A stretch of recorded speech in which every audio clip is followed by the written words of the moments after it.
Friends welcome to my channel. ఇలాంటి మరిన్ని updates కోసం ఛానల్ సబ్స్క్రైబ్ చేసుకొని బెల్ బటన్ ప్రెస్ చేయండి. వీడియోని లైక్ చేసి షేర్ చేయండి. ఫ్రెండ్స్ ఫిబ్రవరి 1 నుంచి ఈపీఎఫ్ఓ పెన్షన్లు భారీగా పెంపు. ఇక వివరాలు అన్నీ ఇప్పుడు వీడియోల ద్వారా తెలుసుకుందాం. ముందుగా వీడియో చూస్తున్న వారు వీడియోను లైక్ చేయండి, తెలిసిన వారందరికీ షేర్ చేయండి. ఫ్రెండ్స్ చిన్న రిక్వెస్ట్ ఫ్రెండ్స్, వీడియో చేస్తున్నాను కానీ అసలు వీడియో చూడట్లేదు, లైక్ చేయట్లేదు, అసలు ఛానలే ఓపెన్ చేయట్లేదు. కారణం కూడా అర్థం కావట్లేదు ఫ్రెండ్స్.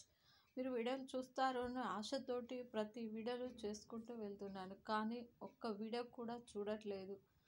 దానికి సంబంధించి కారణం కూడా తెలియట్లేదు. ఇక వివరాలు చూసుకుంటే ఫిబ్రవరి 1వ తేదీన కేంద్రం 2025-26 ఆర్థిక సంవత్సరానికి బడ్జెట్ ప్రవేశపెట్టనుంది.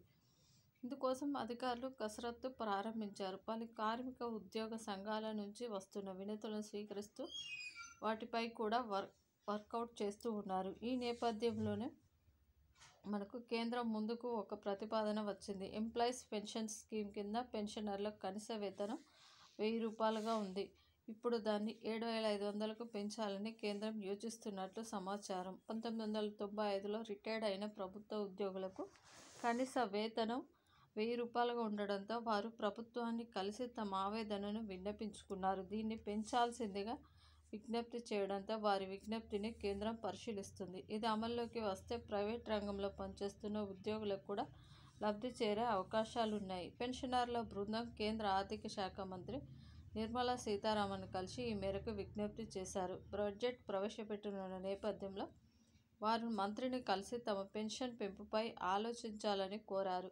డిఏ పెంపు, తమ కుటుంబ సభ్యులకు ఉచిత వైద్యంతో పాటు ఈ పెన్షన్ పెంపుపై కూడా పునరాలోచించాలని కోరారు. ఇదిలా ఉంటే వివిధ పెన్షన్ వర్గాల్లో ఏకాభిప్రాయం కుదరడం లేదు. ఈపీఎస్ 95 పెన్షన్దారులకు పెన్షన్ను 7500కు పెంచాలని చాలా కాలంగా డిమాండ్ చేస్తుండగా ట్రేడ్ యూనియన్లు మాత్రం వారికి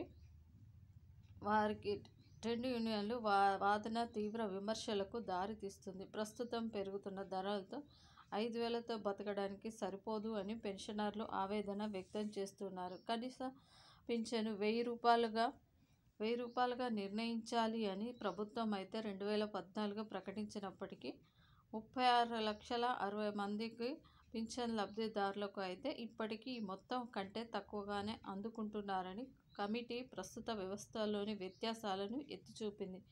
ఎంప్లాయీస్ ప్రావిడెంట్ ఫండ్ ఆర్గనైజేషన్ కింద ఇటు ఉద్యోగస్తులు అటు సంస్థలు ఉద్యోగి ప్రాథమిక వేతనం నుంచి 12% పదవీ విరమణ కార్పస్ ఫండ్కు జమ చేస్తారు. సంస్థ కంట్రిబ్యూషన్ నుంచి 8.33% ఈపీఎస్కు మళ్లించడం జరుగుతుంది. మిగతా 3.67% ఉద్యోగుల ప్రావిడెంట్ ఫండ్కు కేటాయిస్తారు. పదవీ విరమణ తర్వాత తగినన్ని ప్రయోజనాలను అందించడానికి ప్రస్తుత కేటాయింపు వ్యవస్థకు సమగ్ర సమీక్ష అవసరమని పెన్షన్లు వాదిస్తున్నారు. పింఛన్దారుల డిమాండ్లను సమీక్షిస్తున్నామని ఆర్థిక మంత్రి నిర్మలా సీతారామన్ హామీ ఇవ్వడంతో లక్షలాది మంది రిటైర్ అయిన వారిలో మళ్లీ ఆశలు చిగురించాయి.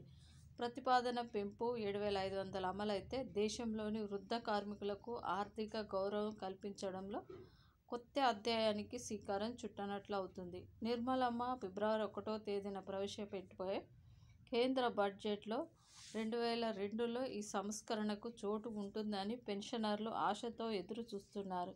ఇది ఫ్రెండ్స్ ఈపీఎఫ్ఓ పెన్షనర్లకు వచ్చిన శుభవార్త. వీడియోని లైక్ చేయండి, షేర్ చేయండి, సపోర్ట్ చేయండి.